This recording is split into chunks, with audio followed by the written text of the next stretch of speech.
Peace. So touch this one.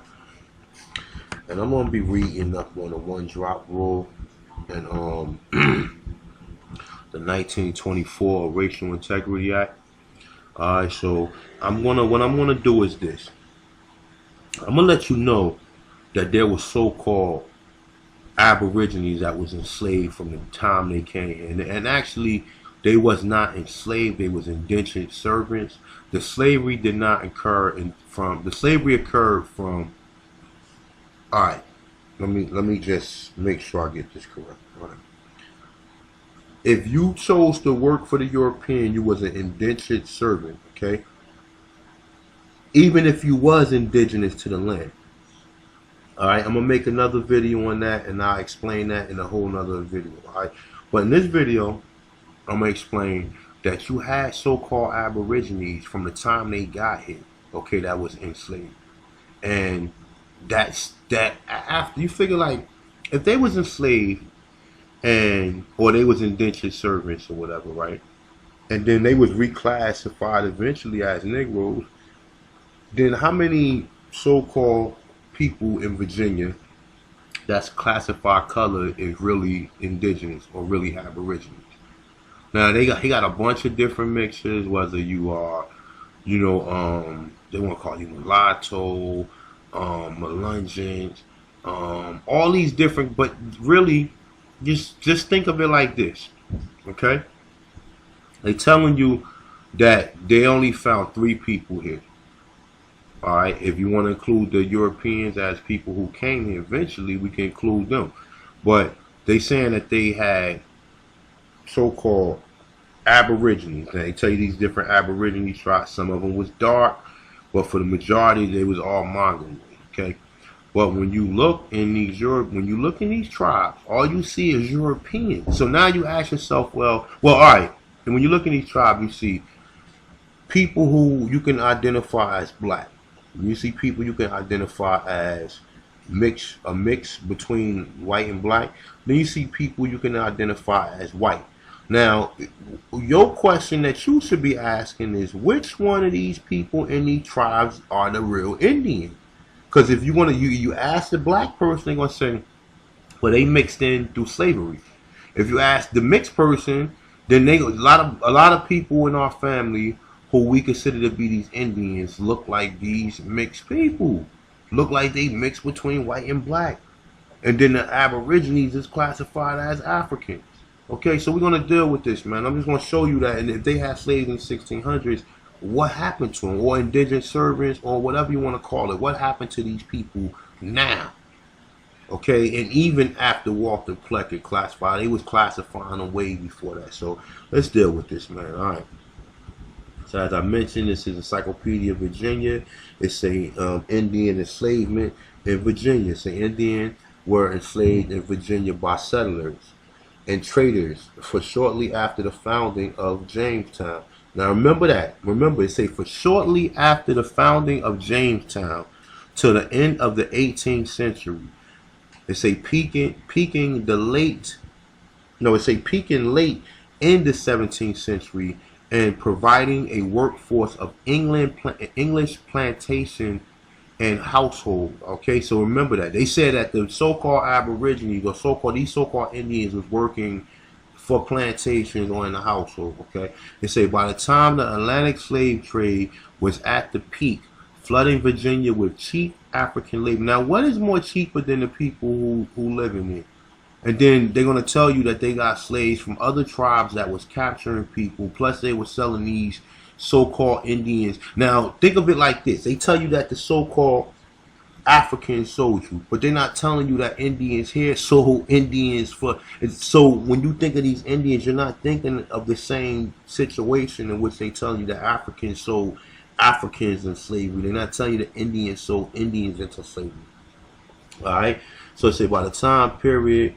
And I read that it say African slavery took nearly a century to develop. However, and in the meantime, those white Virginia who required men and women to work as servants or in tobacco fields mostly relied on indentured servants and enslaved Indians. All right, so now indentured servants could be, just going to put this out there just for you. Indentured servants could be some of these Europeans that came here and they promised them that if they worked for them that they'd give them land. Or the indentured servants were the people of the land, because if they came here first and they agreed that some of the men of the tribes was able to work for them in exchange for some of the goods from the Europeans. Okay, you gotta always remember that. All right, so and then the enslaved Indians was the people like who was captured from the other tribe, and then the rebellious tribes. Because remember, when they first came here, well, the rebellious tribes came later on, because when they first came here, they wasn't doing it. But when they started coming here, and they started the so-called Aborigines started resenting and resisting these people, that's when the wars came. The prisoners of wars was enslaved and sold. All right. So it's a European sold guns for slaves, okay, in the existing indigenous trading market, and encouraged allies tribes to provide slaves by targeting Indian groups on the perpetuary, I guess that's how you pronounce that, English settlement, similar to the African participant in the capture of the slaves in Africa. What I tell you, see, you say similar. See, it say while there are examples of continual enslavement of Indians throughout the early settlement period, mass enslavement typically coincided with an upheave of war that led the Indian prisoners who could be sold as slaves. Virginia laws were neither clear nor effective with respect to the enslavement of Indians, at times banning the practice and other times encouraging it. Some scholars argue that Indian enslavement declined by the 1800s. So if it's telling you it declined by the 1800s, what you think happened to them Indians once they was Europeanized, once they had a European name, and what was they classified at that time? All right.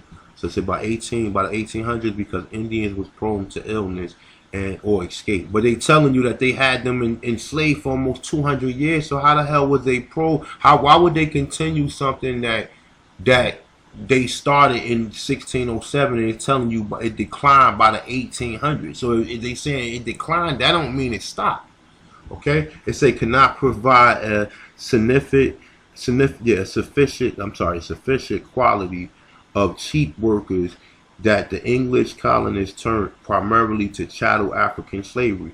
American Indians were more clearly deemed free by the Virginia laws early in the 1800s. Boom. Now check this out. Now the Indians was free by the Virginia laws of the 1800s. All right, so they get your freemen right there. They got your freemen right there. Okay, they got your freemen right there.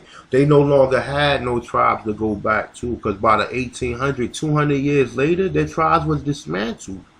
Okay, they're saying the Indians who were unable to gain their freedom often became assimilated within the predominantly African state. Now you see how it offers this predominantly. It wants you to think predominantly that it was African. No, I want you to think predominantly it was Aborigines that was enslaved with a few Africans. So it's the other way around when they telling you this. Okay. All right. So let's go to. All right, I just want to compare and contrast for some of you people, just so you can understand something. All right, so it says in the beginning of the article, Indians were enslaved in Virginia by settlers and traders for shortly after the founding of Jamestown. All right, when was the founding of Jamestown? The founding of Jamestown was in 1607. Okay, now check this article. Bang! Let's look at this. This is PBS 13, okay, which they got their own sources and their own people in which they do research. All right, now look, it say indentured servants first arrived in America in the decade following the settlement. It's in a decade, so a decade is what, 10 years after, you figure. It say indentured servants first arrived in America in the decade following the settlement of Jamestown by the Virginia Company in 1607. So it says 1607, all right? So now it's saying the idea of indentured service was born of a need for cheap labor. The early settlers soon realized that they had a lot of land to take care of, but no one to care for it. Say with passage to the colonies, expensive for all but wealthy, the Virginia Company developed a system of indentured servitude to attract workers. Indentured servitude became vital to the colony economy. All right, so now it's telling you before 1619 they already had servants. All right, now look, let me show y'all something. See these pictures right here? See this picture? You see the European pointing the stick. You see the Aborigines working for them, okay? Now look, they got more images of the Aborigines working for them. You see the European right there? Look, they got more images. All right, now some people right here would think that these are Africans because you see the hair, but look at the Aborigines here. They got the same freaking hair. You see this, the little one right there rolling the barrel with the grass skirt on? Same thing like this image right here, okay? They got more images, okay? You see the European in the middle. You see the Aborigines smoking. They look obviously black from the image. The images, they coloring these people on purpose, all right? They letting you know that these people differ from these Europeans. So if you already have people here that look like that, like you want me to believe, how do you want me to be able to find out who is who when we doing this at the same period? You're telling me from the 1600s to the 1800s, you had so-called Indians that was enslaved. What happened to the Indians? How long did they stay slaves? Number one, that's number one what you got to tell me. Number two, the indentured servants, what happened to them? Did they go back to their tribes or what?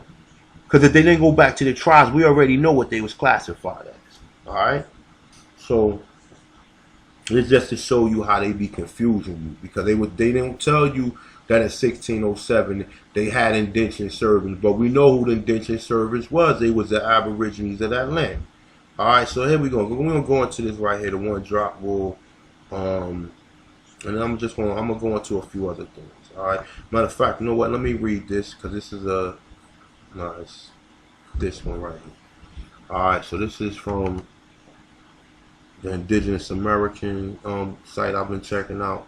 All right, so it say 5 million Indigenous Americans present when Columbus arrived. Say prior to 1720, slavery was 9/10 times higher amongst natives. All right, so it says 1720, slavery was 9/10 higher. So that's 9/10 is 90%. They say among the natives. That's in 1700. They say indigenous people. Then Africans imported from Africa from the slave trade. Native Americans was reclassified as colored. The Racial Integrity Act of 1924, Jim Crow laws was a set of oppressive laws not only used for segregation but also reclassification Native American Indians into a classification of color. Jim Crow reached its greatest influence during the decade of 1910, 1920, and 1930. Among the Jim Crow laws was the hypodescent laws. Now, I ain't check out the hypodescent law, but I'm gonna check that out. As a matter of fact, you know what? Let's look up that now while we read on it.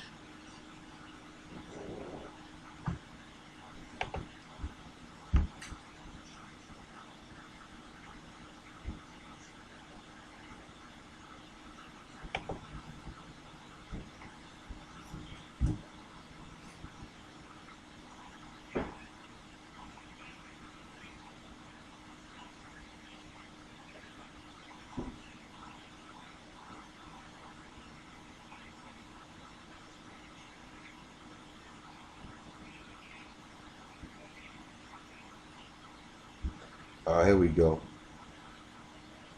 Let's say these systems may not be mutual executive with hypo and hyperdescent.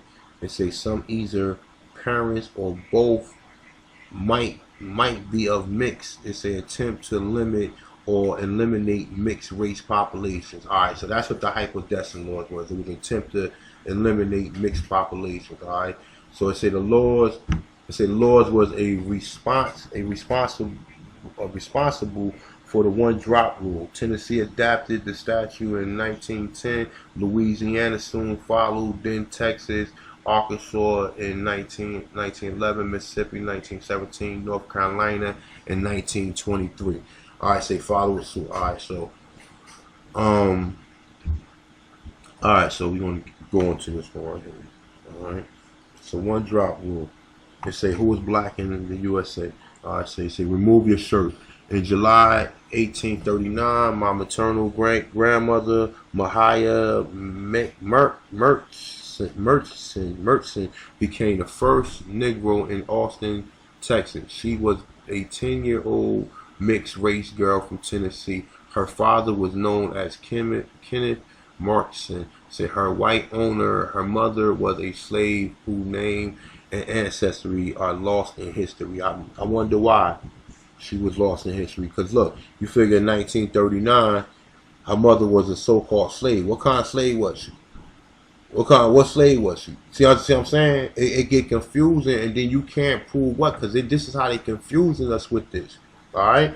So it say in later years, Mahiah had 6 children, three girls, 3 boys, by white men who lived in the neighborhood farm. After emancipation, Mahiah's youngest son Will moved away and passed for a white. They say her oldest son Frank, it was mixing with people to get away from trying to be identified as black. They say remained in Austin, identified as colored. Say became a railroad porter. His supervisor ordered him to remove his shirt so the passenger would know that Frank was a black man. How did they tell that? What? Because he was darker or whatever? I mean, that's crazy. They saying therefore subservient. Frank was at most 1/4 black, but to impose social economics, the political restrictions on people like him, and the laws applied the one drop rule who said he was black. All right, so just go on. It's a definition of the one drop rule. They say the one drop rule is an idiosyncrasy, whatever. It said the United States was based on a notion and fear of invisible blackness. So it said based on invisible blackness. The rule said that any person with either one ancestry of sub-Saharan Africa. Now, how did they know that at that time that you were sub-Saharan Africa? Okay, all right. So the antebellum era. They say though Virginia passed the anti-miscegenation law in 1691. Now that's in 1691. All right. It say which other colonies soon followed. During the years before slavery became entrenched in the South.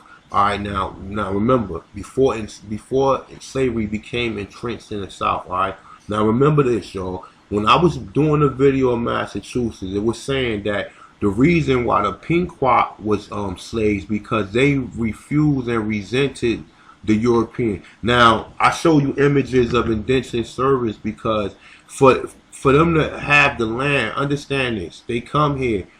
Two things can happen. They can war and tell them to go back home, or they can say, all right, well, we're going to let you have the land. And in that process, by them got some type of mutual agreement, they ask them, can they provide some of their men to work with them? That's why you see the indentured servitude or whatever, though. But I don't know what broke out, but in 1622, the people in Virginia had a war.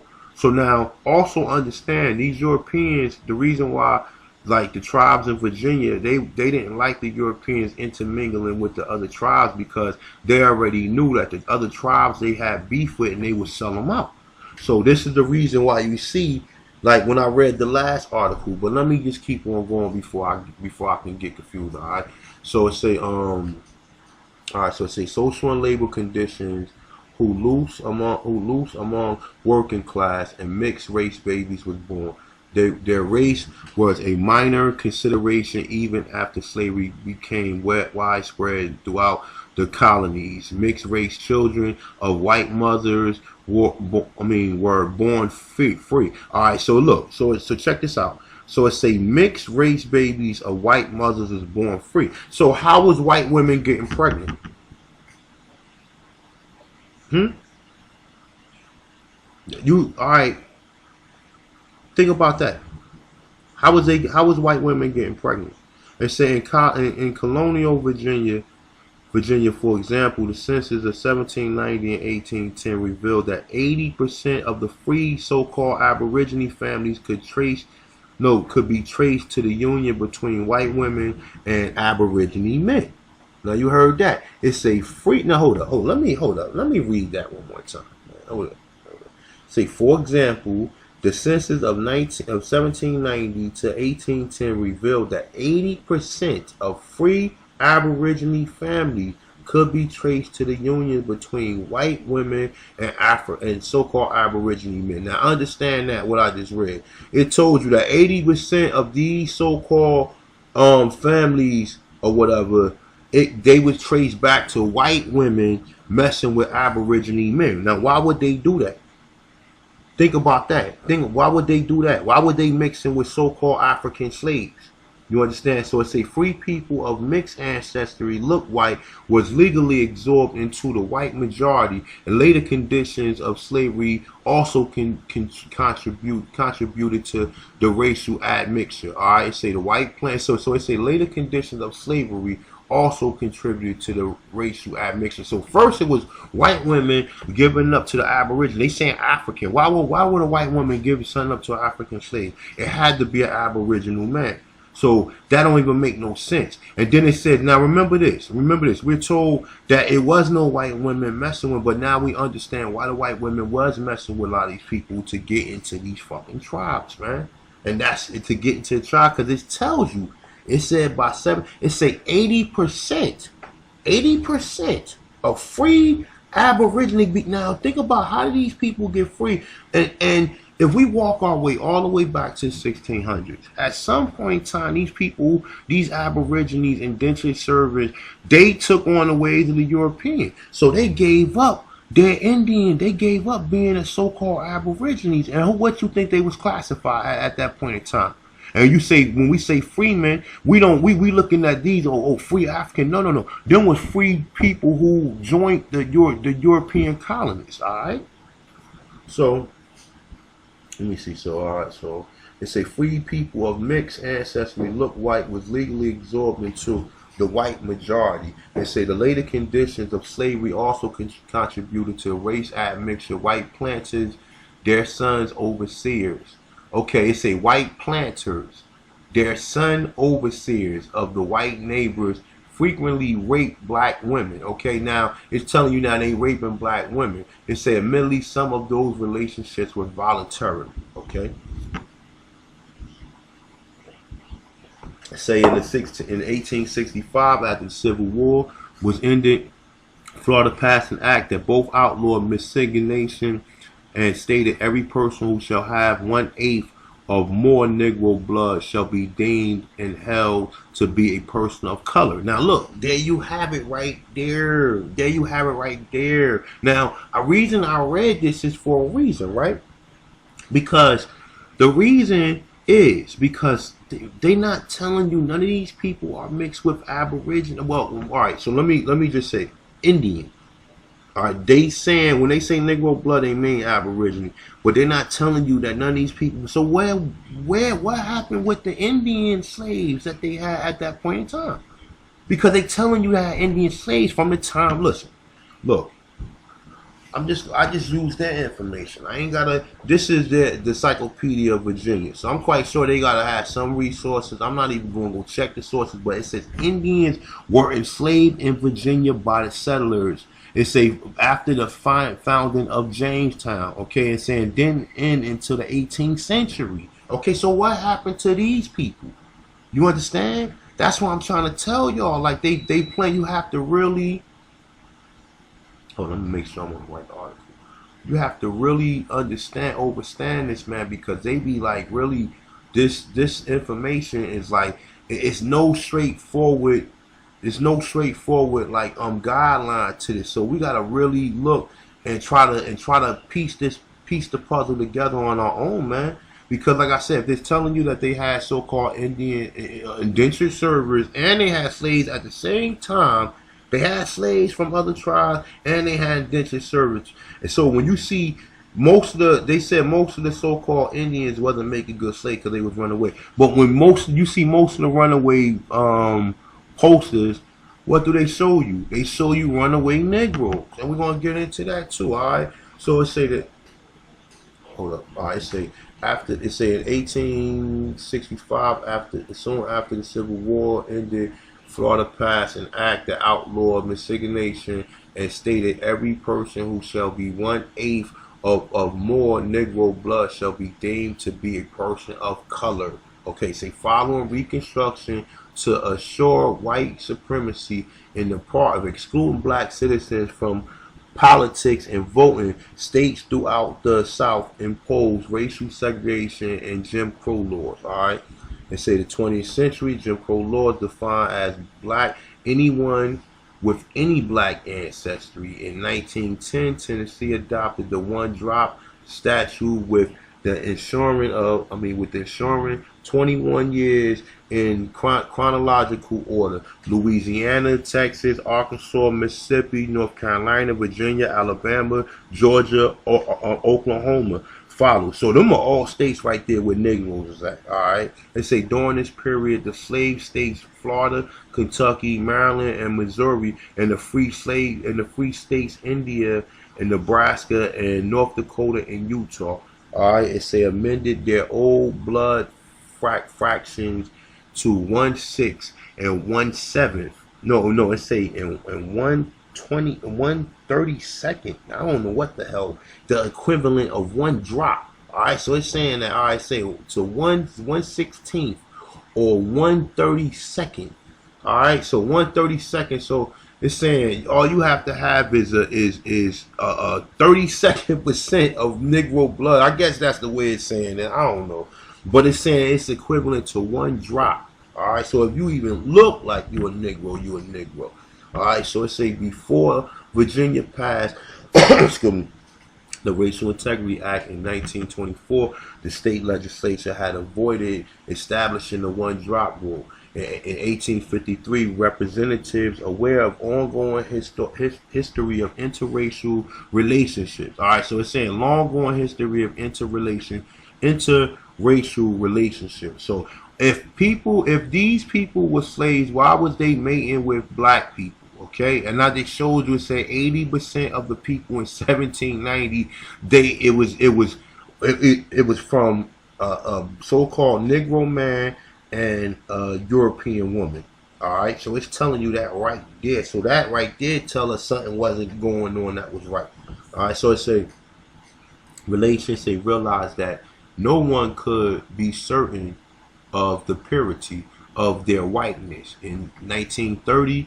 The Census Bureau, yielding the pressure from the Southern legislature, removed the classification mulatto in all situations in which a person had white or some other racial ancestry. He or she was assigned to that race. Wow.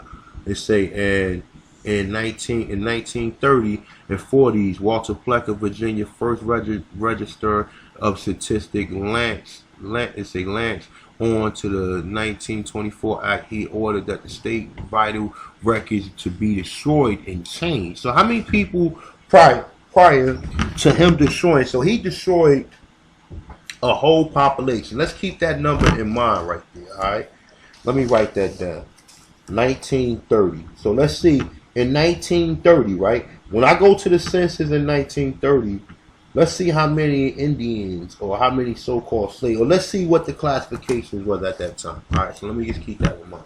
All right, so I say two races or materially divergent as the white and Negro in moral mental power of cultural fitness cannot live in close contact without injury to the higher. Moreover, so basically saying close contact without them mating. Alright, it say moreover, suspecting that some blacks tried to pass as Native Americans, Plecker also classified people of black who self-identified. It say who self-identified as Indian. So it say when the United States Supreme Court struck down the Virginia law prohibiting the interracial marriage of Loving versus Virginia, it also No, it say also judge the Virginia Racial Integrity Act and the other one-drop rule to be unconstitutional. All right, I'm gonna read this. Let me see. Yeah, I'm gonna read a little bit more of this right here. All right, so it says census data of 21st century, saying 2000 census. For the first time, American citizens could select one or more category to indicate racial identity. Nearly 7 million Americans self-identify as members of two or more races. This number rose to 9 million in 2010 census and 7,800,072 2,702 white Americans would have been classified as black under the one-drop rule. Racial mixtures. They say black and white in U.S. today. They say black in the history. Blacks in the U.S. are more racial mixed than whites. They reflecting historical experience here, population genetics. They found that African Americans on average have 24% European ancestry, while 4% of white Americans have 1%. That's why, because they only classify all of them as black.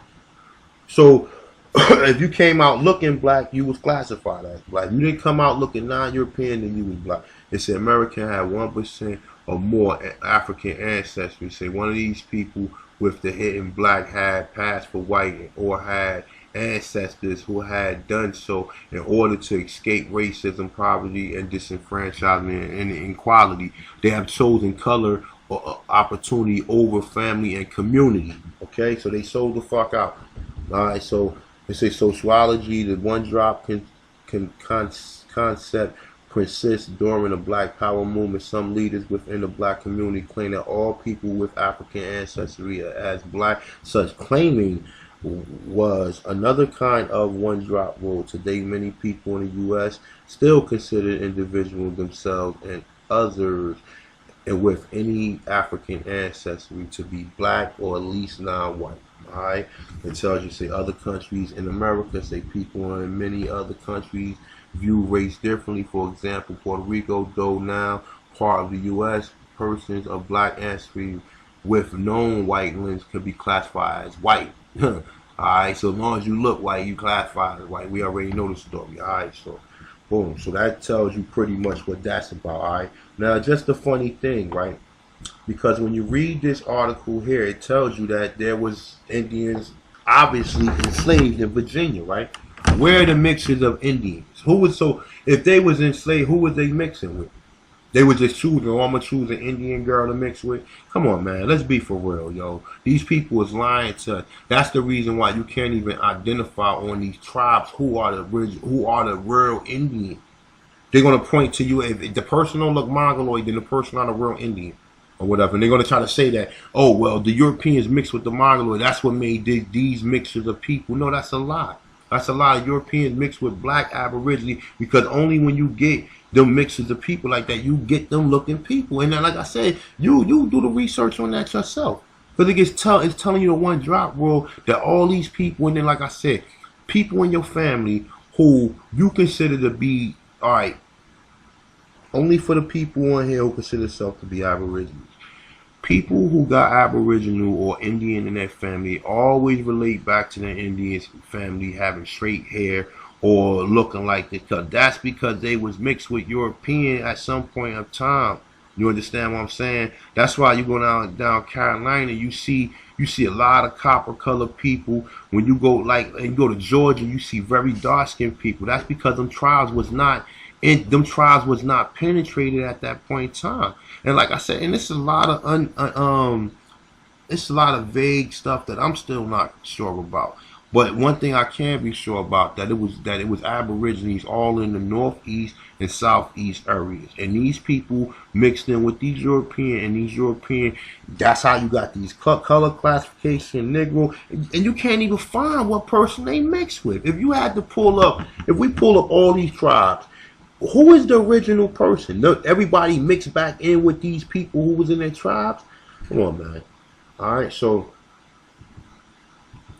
Ray touched on this one. I want to find something real quick. Just bear with me, All right, so I'm gonna read a little bit of it. It's an early form of slavery during the settlement. It's a slavery generally absent any modern concept of race. It's a had been long common practice around the world and usually involved the enslavement of war captives. For centuries before the European settlement, American Indian tribes had enslaved other Indians in cultural practices, but not as a mean of recruiting a dominant labor of sorts. The Spanish, in turn, enslaved Indians to work on North American sugar plantation using the whatever I can't pronounce that appropriation Indian and the land, and to govern their use respectively only with mistreatment I'm sorry, that decimated whole indigenous population that the Spanish government is saying in 1542 outlawed Indian slavery at least in name, but the practice could continue indeed. All right. So let me see something. All right, I'm gonna read this, and I'm gonna go into what else I want to read.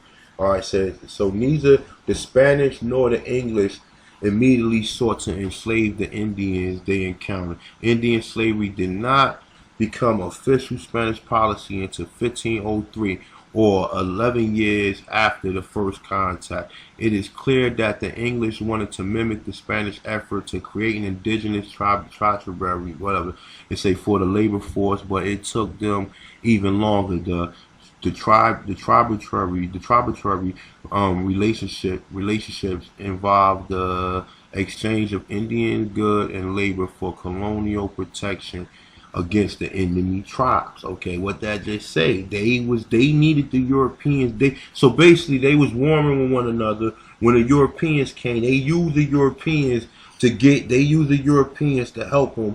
And yo, this shit is just crazy. And when you start understanding it, now you understand. So this is for a lot of my brothers, man. You see that it was other tribes enslaving other tribes, man. I don't hear about none of them saying Moors. They saying other tribes. Okay? So, it said upon the arrival in 1607, the English initially sought to establish this kind of tributary trading relationship with the Algonquin-speaking Indian, the Samaka, whatever, the primary chieftain, the 28th and 32 small chieftains. Yeah, all right, 30. They say 32 small chieftains and tribes stretching from James to the Potomac River. The Indians had food the English needed, and the English provided tools, weapons, and fabrics and copper. It say made items the Indians considered to be spiritual, valuable Indian labor for the English as the indentured servants without clearly defined rights or length of service. Conflict soon weakened such relationship. All right. Let me see if I want to read this.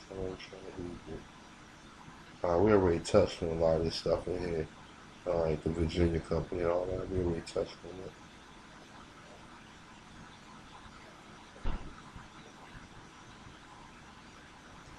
All right, let me see something.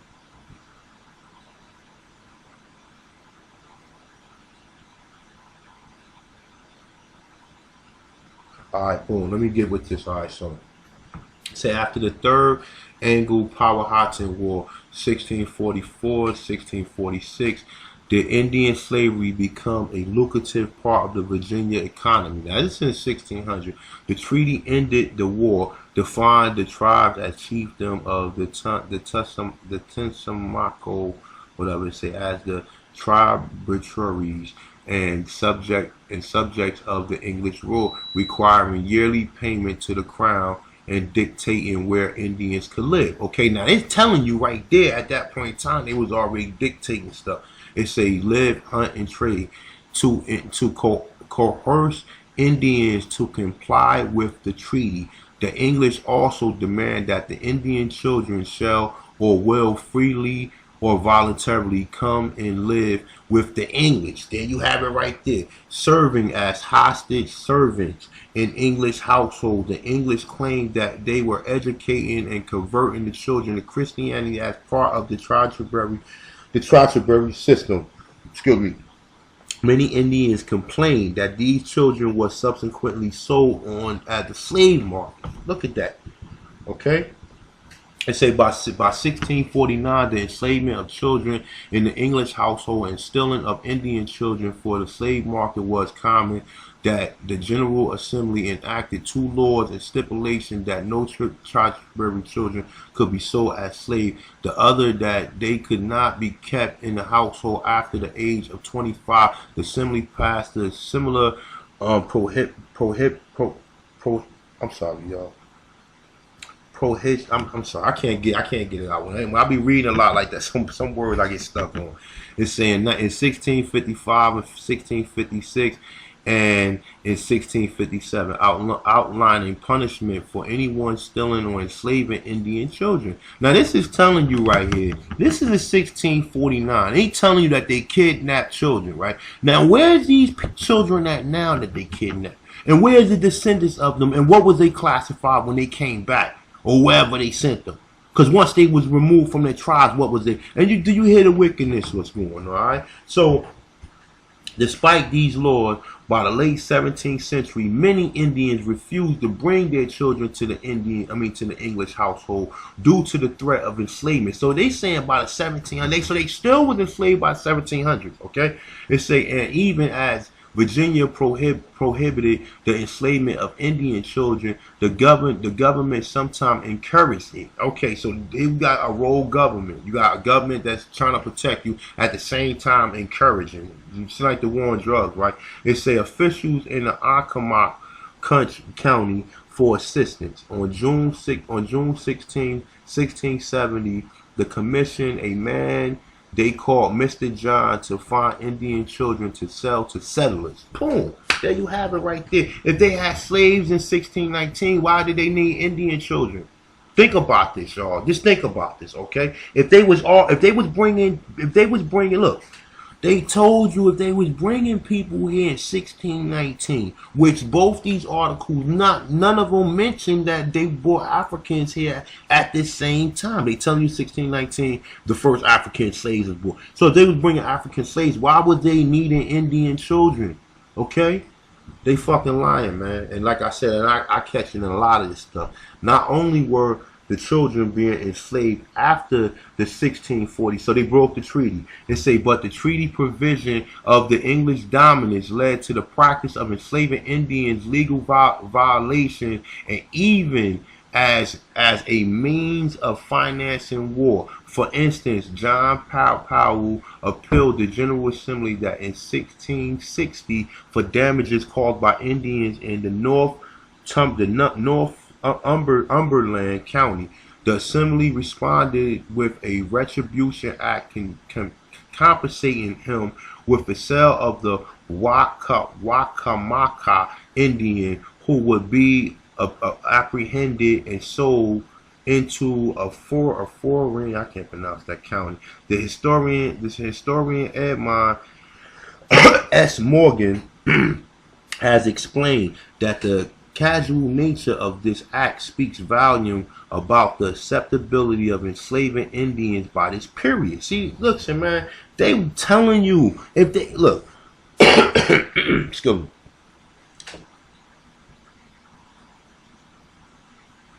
They telling you how in 1619 they brought the first slaves here, and they telling you that they continue that until the Emancipation Proclamation of 1864. But they're telling you that they was encouraging so-called Aborigines to be sold as slavery. 100 years later, these Aborigine families that was there, what was they classified as? You understand? And this is how I'm catching them. All right. So, and also, even before then, even before then, because a lot of these people knew who they was and they told their family, yo, we Indian. You might not remember what exact tribe, or you might not remember what was going on. This is the reason why people mother told them who they was, just so they will remember. So it say similarities in 1600s, in 1666, 666, it say Governor Sir William Berkeley presided over the general court and declared that hostile with the tribes of the northern neck be revenged by utter destruction, and that taking their women and children and goods, i.e. selling them, will compensate the colonies for the cost of expedition, although the 1670 law indicates that the captured souls to be servants who are freed at age 30 and not slaves bound to lifetime or forced labor. The laws was largely ignored. So they telling you that they was keeping so-called Aborigines enslaved lifetime. Okay, now where do you hear this stuff at? All right, you don't hear it nowhere. You don't hear that nowhere but here. All right, after 1646, Indian labor was more common. Okay, so it was more common. So if you were bringing slaves here in 1619, how was it more common in Virginia? Okay, think about it, people. You got to think about this, okay? They was bringing slaves here in 1619 to work. We keep getting different articles that they telling different things, okay? But you got to specifically look for indentured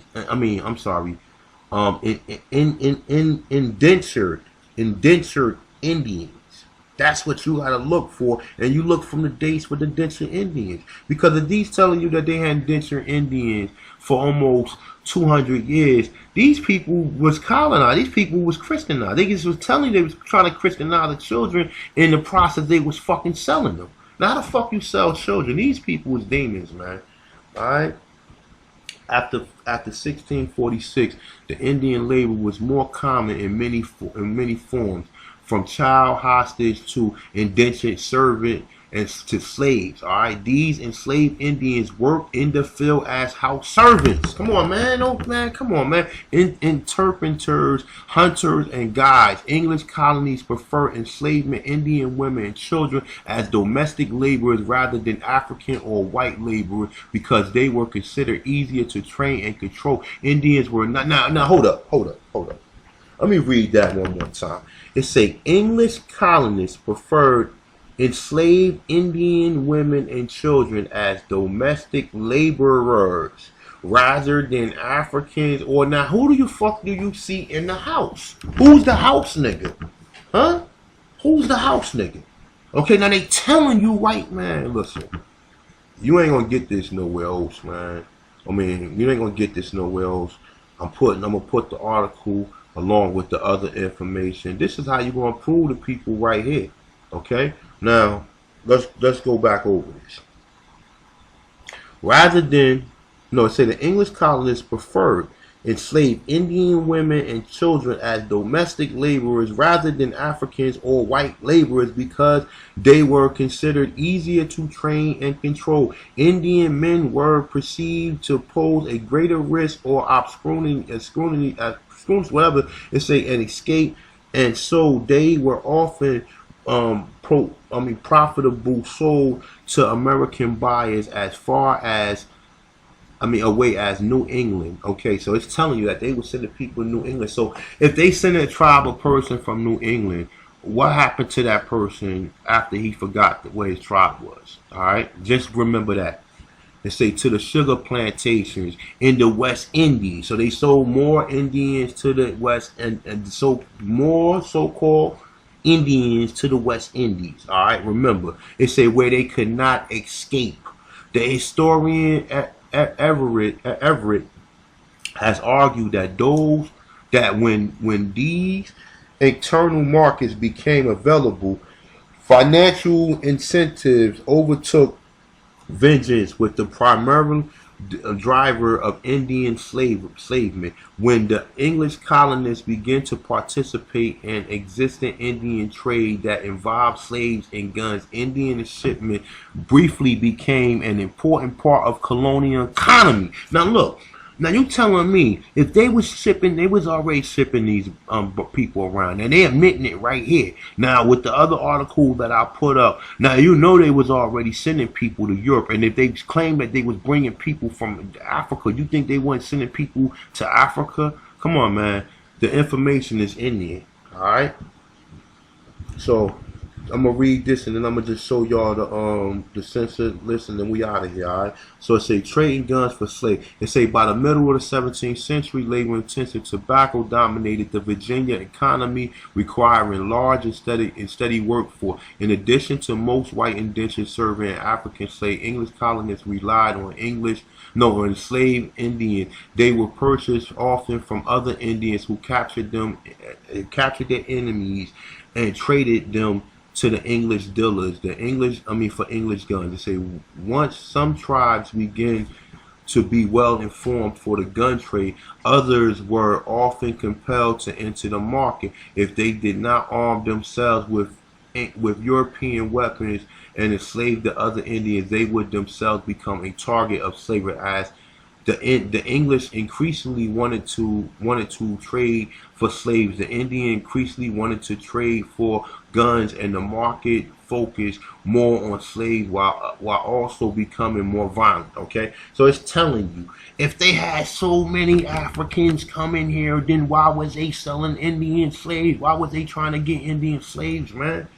You look, people, you scholars out there, you've been deceived, man, and you gotta admit it. These people hide this information right here, man. So let me keep it moving. So it says several Indian tribes became prominent slavers in Virginia, including the whatever tribe. It said originally from the area of Lake Erie in New York. It said the tribe had been displaced by the Iroquois during the Beaver War. It said a series of Indians conflict. Now I need to look up the Beaver War because I want to need to know what tribes was in that area. I need to write them names down, okay? All right, so the Beaver War says series of Indian conflicts during the mid 1600s. It say in 1656, the whatever tribe Indians abandoned their settlement in New York and moved south, seeking trade at the falls of the James River in the Henrico County. After settling in Virginia and became known as the Westo, they became fair raiders. Initially, Colonel Edward Hill was charged by the General Assembly with non-violence, removing the Westo Indians from the region. However, Hill's militia, it say aided the Pamunkey and the Chickahominy forces fought the Westo at the Battle of the Bloody Run in 1656 in Richmond, which resulted in the death of the Tomai, whatever they say, the chief of the Pumpkin. Said the assembly subsequently suspended Hill and would charge him with paying for agreement for peace with the tribe. They say the Westo then secure arrangements with English traders to barter, say guns for slaves. Say the colony was less concerned with forcing the Westo Indians to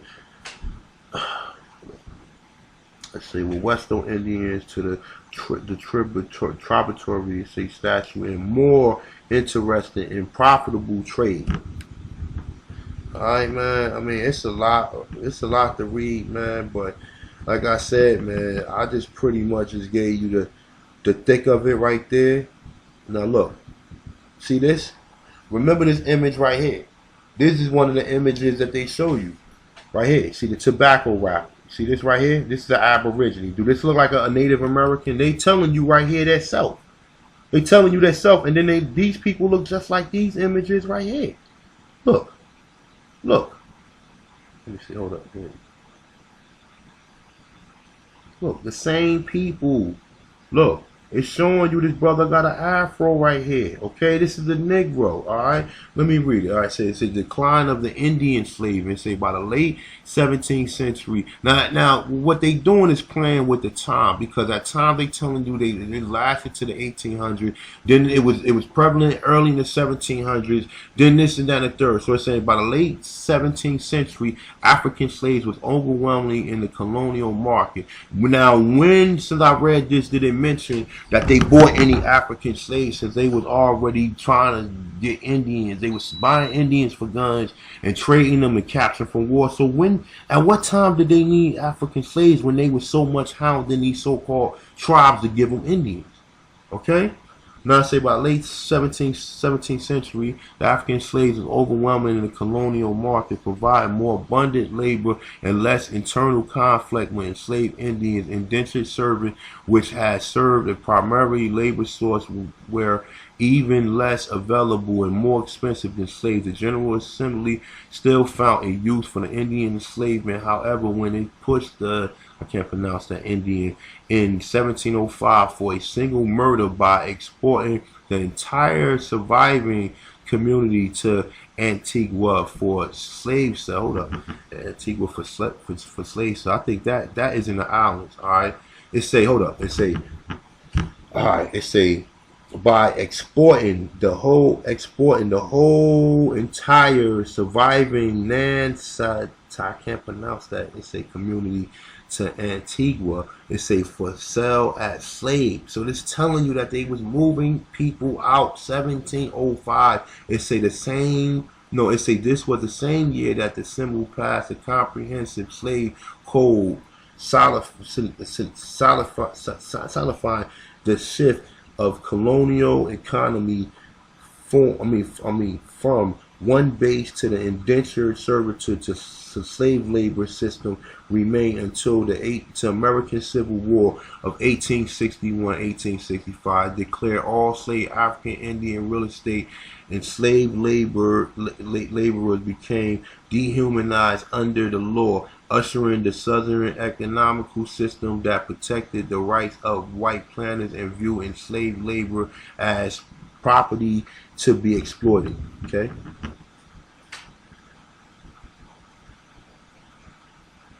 Alright, so let me see something. I'm going to read a little bit more and I'm done. Say, while Indian slaves and servants continued to appear throughout Virginia in the 18th century, they say by the 18th century, Indian slavery was economy was completely overtaken by the influx of African. Now look, okay. Now, from anybody can read this, even with my bad reading skills from this computer or whatever, you can already develop that they was moving Indian. Where did these Indians go?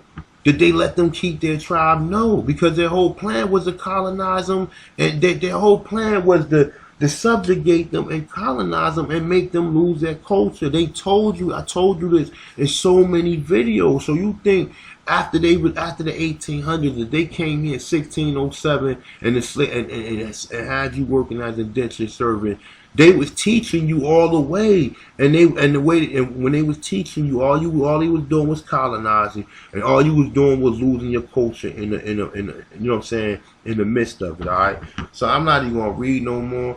I'm gonna show y'all something right here. All right, boom.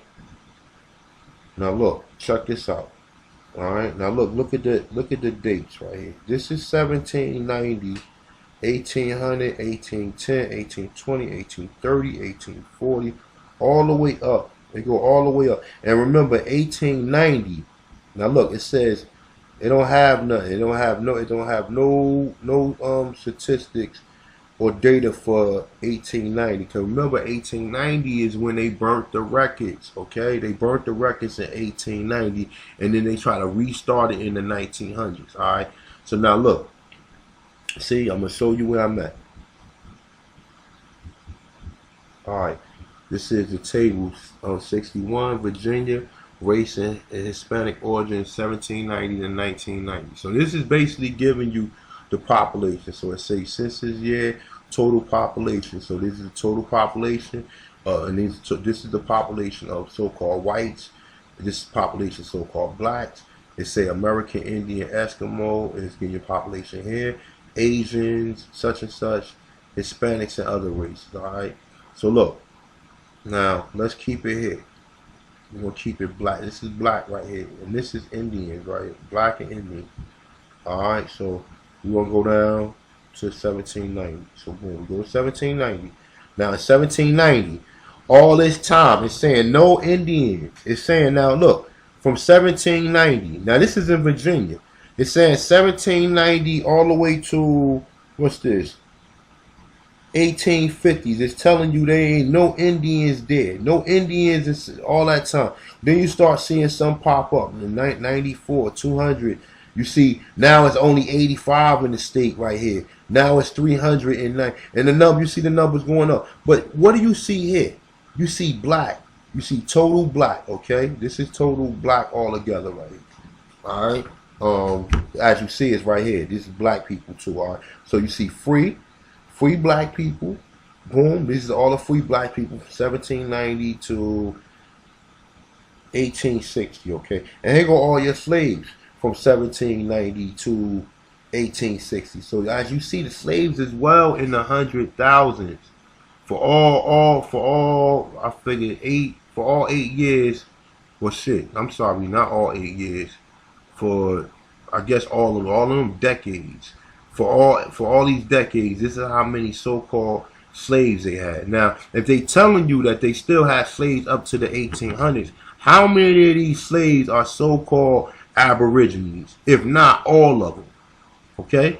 And how many of these slaves are so-called Africans? If they told you they had so many Indian slaves from the time that they tell you right here, look, even this tells you right here. It says the indentured servant was first arrived in America in the decade following the settlement of Jamestown by the Virginia Company in 1607.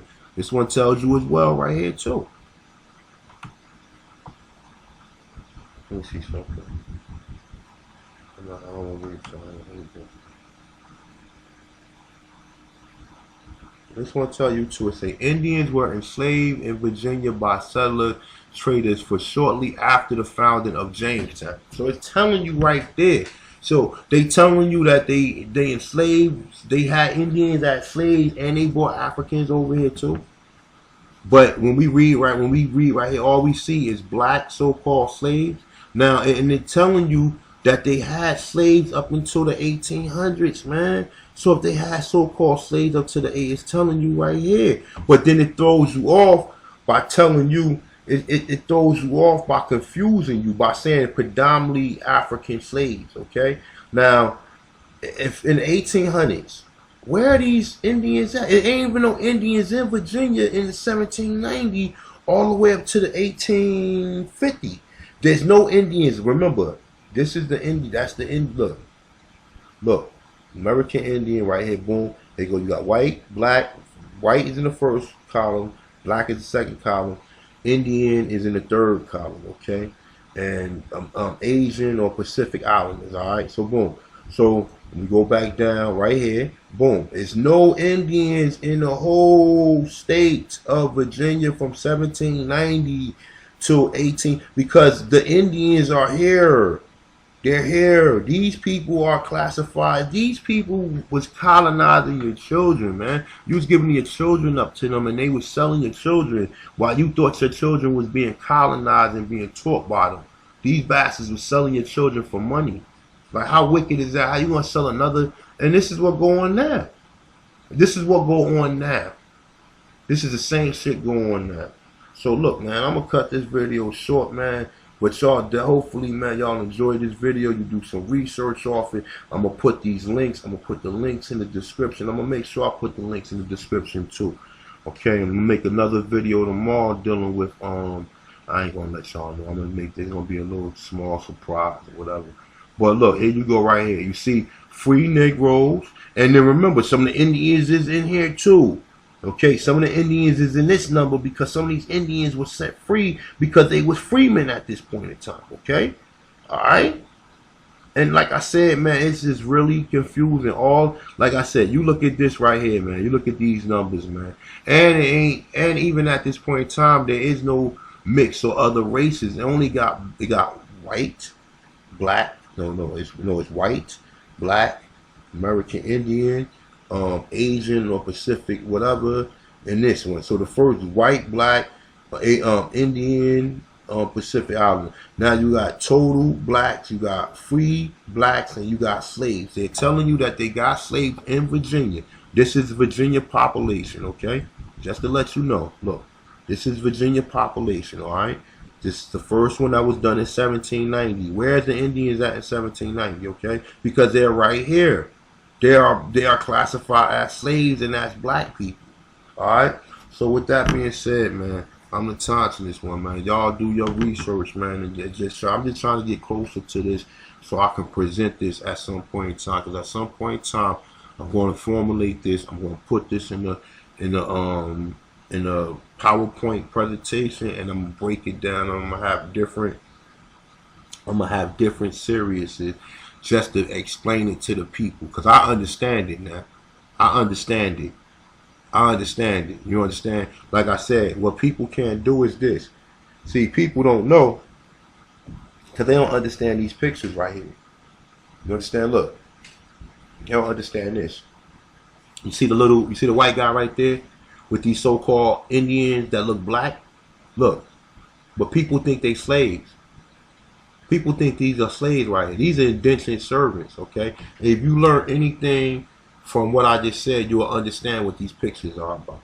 And then, like I said, and even when you go back up to this right here, hold up, it's this one right here. Even when you go back up to where was that? This one? No, it wasn't that. It was this one. Even when you go back down right here, they showing you right here. This guy right here. This don't look like no damn Indian. And he got the same thing on that these people got on. Look, you got the same thing on. Look, you got the same thing on. Okay, don't be foolish, people. You gotta be able to look at these people and tell. That's why I'm telling you, have to look at the people in the tribes, man, and understand where we're going with this. Because you got three people in tribe. You got identified black people. Then you got some like mixed looking people. Then you got white people. All right, and like I said, the mixed looking people is colored people all through all these different spectrums. Because this is what people, like I said, this is what people think. And you let your hair grow and you put oil in it. Then you's an Indian. So like I said, man. With that being said, man, hopefully y'all learned something out of this one, man. Peace. I'm out. Have a good one.